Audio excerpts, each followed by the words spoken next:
Assalamualaikum warahmatullahi wabarakatuh. Jumpa lagi bersama saya. Kali ini kita akan mencoba untuk menganalisa secara fundamental maupun teknikal dua perusahaan properti ini ya.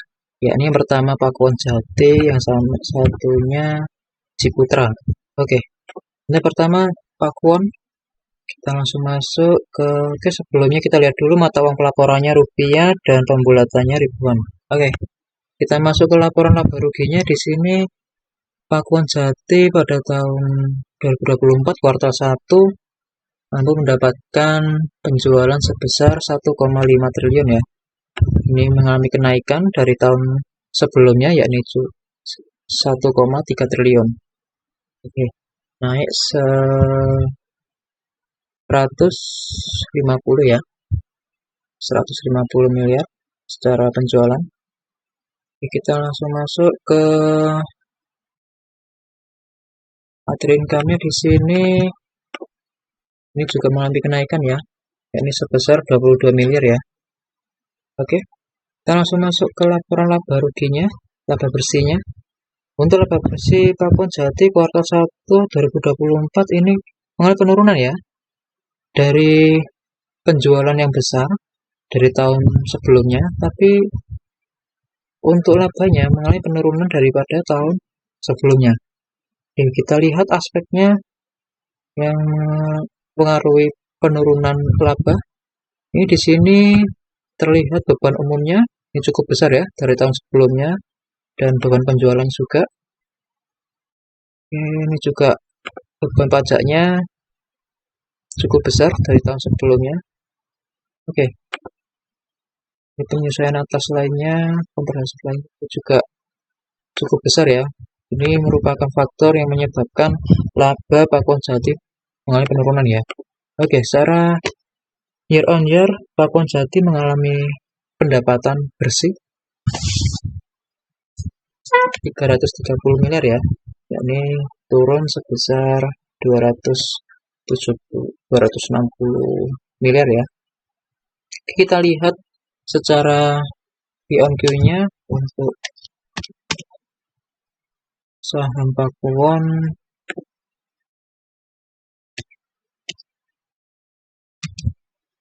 Oke, Pakuwon Jati pada kuartal 4 tahun 2023 atau kuartal sebelumnya ini mampu mendapatkan laba bersih sebesar kurang lebih 700 miliar ya. Oke, ini secara year on year maupun Q-on-Q-nya turun ya untuk perusahaan Pakuwon Jati. Oke, kita lihat pergerakan harga sahamnya untuk Pakuwon Jati. Oke, ketika pelaporan mata uang kuartal satunya ini sempat direspon turun ya. Ini sempat mengalami penurunan ketika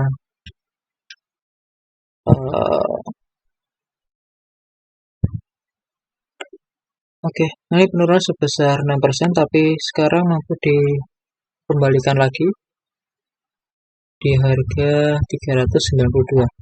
Ini berada pada resisten awal ya, yang sebelumnya menjadi support. Ini reversal pada support awalnya. Pada di sini. Jika ini berhasil breakout, maka pergerakan harga ini untuk Pakuwon Jati akan menuju ke arah sini ya, yakni 426 hingga 432. Oke, ini kita pantau dulu. Jika berhasil breakout, maka Pakuwon Jati bisa berada di sini ya, melanjutkan kenaikannya hingga resisten selanjutnya. Oke, sekarang kita lanjut ke saham selanjutnya, emiten selanjutnya yaitu Ciputra. Oke, langsung kita lihat untuk pembulatannya jutaan dan mata uang pelaporannya rupiah. Oke, kita masuk ke laporan laba ruginya langsung. Pada penjualan pendapatan usahanya ini mengalami kenaikan ya, yakni sebesar kurang lebih 200 miliar ya. Oke, kita lihat untuk other income-nya di sini apakah ada? Oke, ada juga. Ini tadi jutaan ya, maka di sini 50 miliar ya. Mengalami kenaikan sebesar 12 miliar. Oke, nggak terlalu besar. Untuk laba bersihnya di sini secara year on year-nya dia mengalami kenaikan sebesar 71 ya, 71 miliar. Oke, secara year on year ini cukup bagus. Oke, kita lihat secara Q on Q-nya sekarang untuk Ciputra.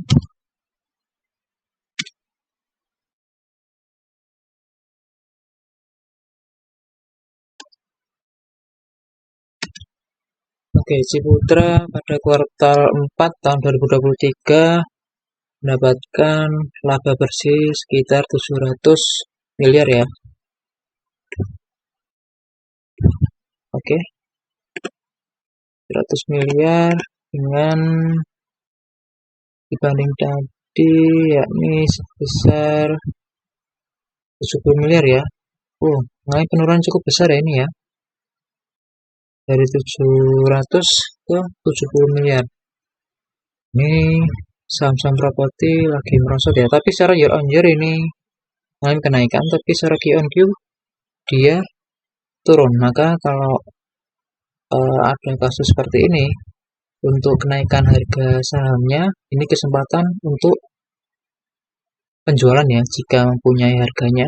Tapi jika mengalami kenaikan, itu tidak bertahan lama ya.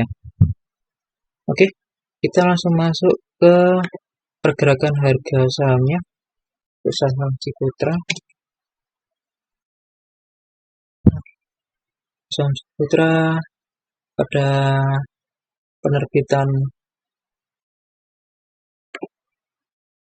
pendapatannya atau laporan keuangan Q1-nya ini sempat direspon mengalami kenaikan sebesar 1% ya. Oke. Ini tidak bisa breakout pada resisten awalnya atau membentuk higher low ya. Dan ini sedang berada di area sekitar MA 200. Ini belum bisa kita lihat secara weekly-nya dia berada pada support ya. Ini dari sini.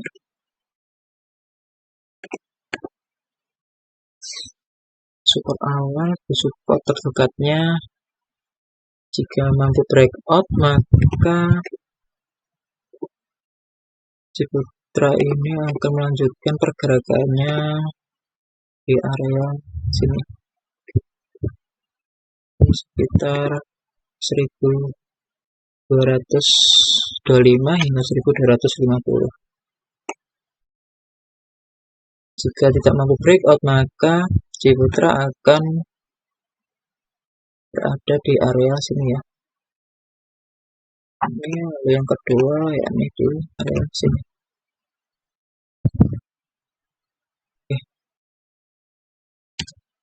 Di area sini ya. Jika tidak mampu breakout atau breakout ke atas maka dia akan mengalami penurunan ke area sini. Oke. Area 975 hingga 1020. Ini kita pantau saja ya, tapi pada secara fundamental jika melihat kasus seperti itu ini kesempatan untuk penjualan ya, untuk penjualan, tapi jangan semua, kita cicil dulu. Jika nanti harga sahamnya turun maka kesempatan untuk kita beli lagi,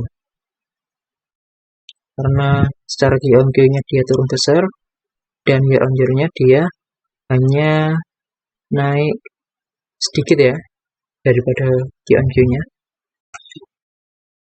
Oke, sekian untuk analisa kali ini. Semoga dapat membantu. Jika ada yang perlu dibahas untuk emiten atau perusahaan, silakan komen di bawah. Nanti kita bahas bersama-sama. Oke, saya akhiri. Terima kasih sudah menonton. Kurang lebihnya mohon maaf. Wassalamualaikum warahmatullahi wabarakatuh.